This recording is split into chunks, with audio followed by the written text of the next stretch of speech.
Welcome to a Starter and a Chaser podcast with your hosts, Joe Clarke and Jon Passow.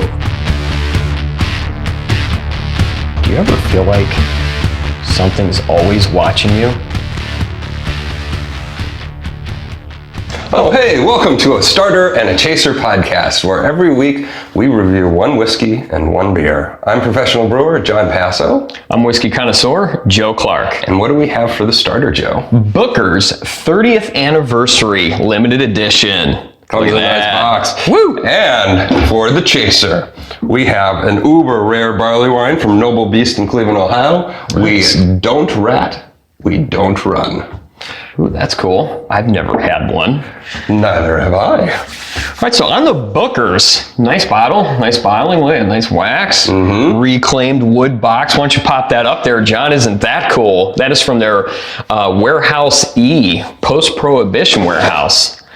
Yeah. That is really cool. Nice charred look to it and everything like that. You could put your weed in this. So Booker's is a small batch bourbon produced by Jim Beam. It was originally a gift that Jim Beam's grandson used to give to his friends. Nice. That's interesting. That's and very speaking cool. of gifts, this bottle was gifted to us by Stephen Crooks. Thank you, Stephen. Thank you, man. Very cool. And Jim Beam, as you know, is owned by Beam Suntory. That is their parent company. It is a blend, actually. Ooh. So it's 9-year and 16-year-old blend. 70% of the 9-year and 30% of the 16-year. 125.8 proof. Woo! 9 and 16. So the average is what, like 7? No, would be 12? If you know the math, put a comment in below and be sure to hit subscribe there in the bell. And retail is a whopping $200. Wow. I'm excited. You? You excited? I would say that's all right. I'm excited. I'm excited. So shall we? We've got them poured here. Never had this before. I've had regular. I shouldn't say regular Bookers. It's different all every special and release. different. So yeah. It's one of the few products I think that they hand select. That's a thick one, brother. I mean, that is. Look at that. And the color on this is deep, rich. Yes. Really, almost like ruby. Yeah. It's beautiful. Those legs take 10 minutes to come down. That's a thick one. That is really thick. And wow, this is coming down. What are you picking Ooh, up? man. You think this is one that Uncle Lou would like? Dude, this is heavy apples, man. Apples? Whoa. Getting any heat or anything? No. At 125.8 proof, guys, there is minimal heat on the nose. I mean, Wow, I'm shocked. I'm really wafting it in here to try to bring a burn on, and it's nothing. A lot of caramel on this. Okay. Very fruit forward. The apples, it'd be like almost a caramelized apple to it, but it's very heavy on it. Man, this is a funky one, John. Almost like some grapefruit in there a little bit. Wow, you're picking up notes that I wouldn't have expected to come out of a whiskey. Grapes, caramel apples, maybe caramel apples. We picked that up with Whistle Pig before, where we had that caramel apple on a stick note. That You kind of get that barrel. There's definitely a charred barrel. Okay. Well, shall we just... Not super complex other than those notes on me for that one, so I don't know, maybe I'm a little off today, but let's check it out. Prost.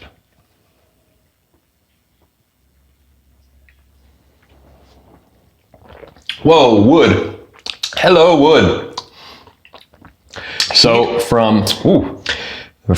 nose to palate,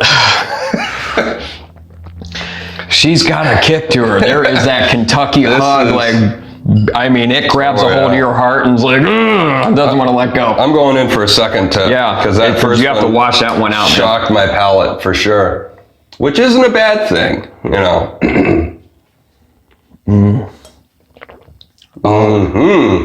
Caramely. There we go. Appley. Brown sugar. Apple, definitely apple. Barrel. Lots of barrel on this. Super good though. like liquid whiskey. It's hot. Yeah, very hot. But it's got that nice heat to it that a lot of the higher proof Jim Beam products bring. It's not a bad thing. I like, you get in your moods when you drink whiskey. Sometimes you want something smooth like an Irish. Like there's just not going to be any kick. It's just very citrusy and very forward. And something like this Booker's, you get in that mood where you just I want something powerful. Yeah, and this definitely grabs you. It's powerful, like Joe says. It's got heat, but the heat is integrated with the flavors. Absolutely. And it brings it together. It makes you sit up and go, whoa! Oh, it wakes you up quick. This is cool. But that brown sugar and that intense barrel starts to die down, but it still lingers there long into the finish, and it's not displeasing, splintery on the finish. It's just like, it's a nice dry barrel. It's a nice little brown sugar, some lingering sweetness on the corners of the mouth. Wow. I'm not really getting a lot of on the back end, like there's a little bit of that fruit to it, but it quickly dissipates. I'm Morley picking... Morley? New word.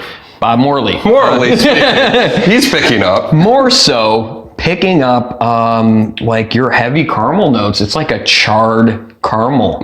Not like what I was thinking was like a caramelized apple or anything like that. It's very like a charred caramel, heavy barrel, very smoky on the end for me. It's not super complex, what I thought it was going to be, but that's okay. You don't always have to have like super complexity with your higher end bourbons. Some of the higher end bourbons really focus on certain flavors and just, it's very concentrated. And this is that very concentrated, just tasty. I love it. I actually, it's fantastic. I could definitely see where Joe's coming from with that. I do get a little bit of that fruit lingering into the finish, but it's like, it's minuscule. It's just dancing around that caramel and the barrel note for me. And by the way, speaking of finish, this has got a uber long finish. I mean, I could sit there, take a sip, and I think this is one that I would just would take me probably a half an hour to drink, because I would wait until that finish was done and then go back for more just to re-experience that finish. I'd recommend, guys, that something like this, when we do reviews on the show and stuff like that, we kind of we pour them, do the review and everything like this. Something like this honestly should be sitting in a glass like this. I would say a minimum of 20 minutes to open up something this high proof. Some of that alcohol is going to dissipate out of there, and you're going to probably pull a little more flavors out of this. This is, oh man, but it's crazy how hot it is on the palate, and on the nose it's like nothing. Nothing. Well, thank you for the helpful hint about letting the whiskey open there for about 20 minutes to let some of that ethanol air out. Sure. And another helpful hint is, if you'd like to support the podcast, be sure to check out our Patreon episode. And we'll be right back in a couple minutes with The Chaser. And we are back with The Chaser. The cat has been secured in a soundproof room, so he won't bug us anymore. And for The Chaser, we don't rat, we don't run barley wine from Noble Beast Brewing Company. Now, Noble Beast Brewing Company is in downtown Cleveland, Ohio. It was started in 2017 by Sean Yasaki. Sean cut his teeth initially at Fatheads Brewing Company, and then was the first brewer for Platform Brewing Company.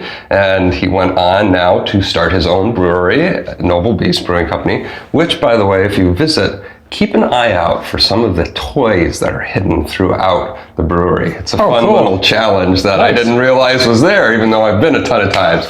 Now, this is an English style barley wine. Now, this is your first barley wine, Joe, so this is going to be fun. It is foeder aged for 1 year. And by the way, foeders are giant wood, essentially vats that they use for wine typically, but there's been a big movement in the brewing industry to use them for beer. So they have, I think, 3 foeders that they've been aging the barley wine in. Why is that? What's with the wood? Well, it's just a very large vessel, so you don't get the kind of evaporation that you would in a normal barrel. And since there's less wood to liquid content, you can age it for much longer and it won't get over oaked. Oh, wow. Yeah. Cool. And Okay. plus, being a lot of these come from the wine industry, it's also had some of that wine soak into the wood, so you get some of that influence of the wine as well. Okay. Yeah. All right. Now, they've done 3 releases with this to the public so far.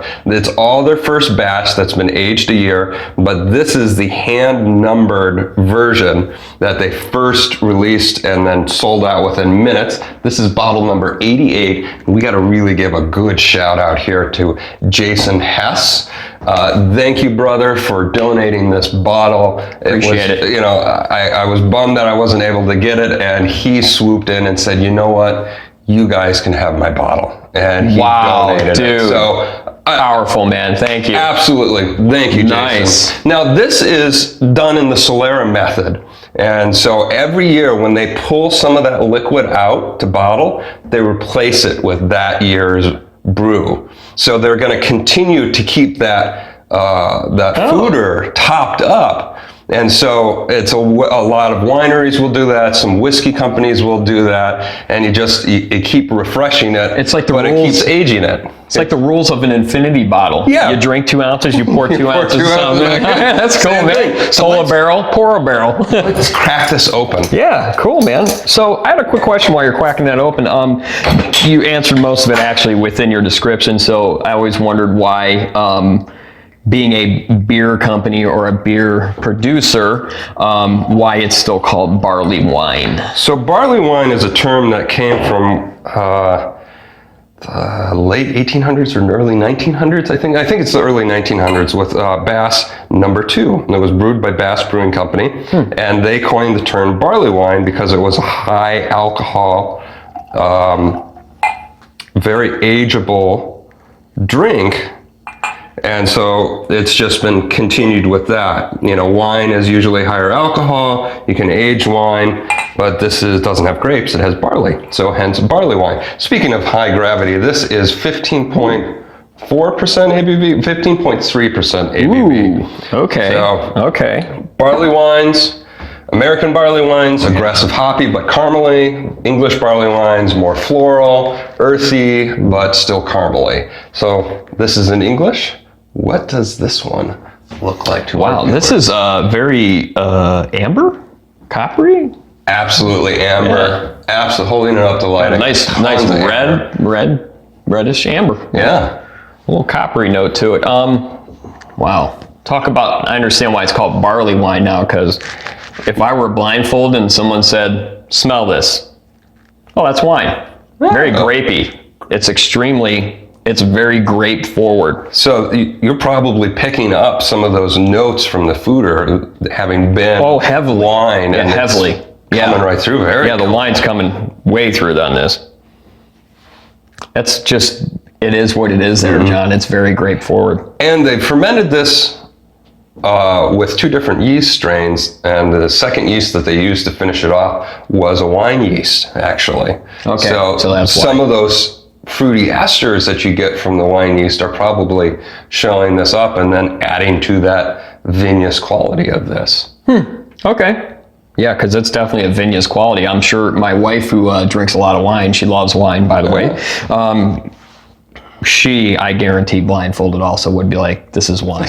Yeah, straight. You would not guess this is a beer at all. So shall we jump into the flavors? Let's jump in. Prost. Let's do this, guys. Whoa, that was unexpected. Huh. Ooh. Wow. Okay. Very unexpected. A lot of sweetness still left over in this. I'm surprised. I'm going to go back for a second. Yeah. Very malty, John. Caramely. Weird. I'm expecting literally to what was on the nose to on the palate transfer over to wine, basically. Not so much the case. The finish of it on the back for me is very wine-like, and it's a long finish, but it is like it's thick. It's a thick drink, but it's very caramely malty right up front. A lot of caramel, like Joe's saying right up front. Good malt sweetness still there. Wow, dude. It's balanced a little bit by the heat, a little bit by the wood. I pick up kind of that French oak, that white oak in there. Oh, for sure. Not a lot of hops though.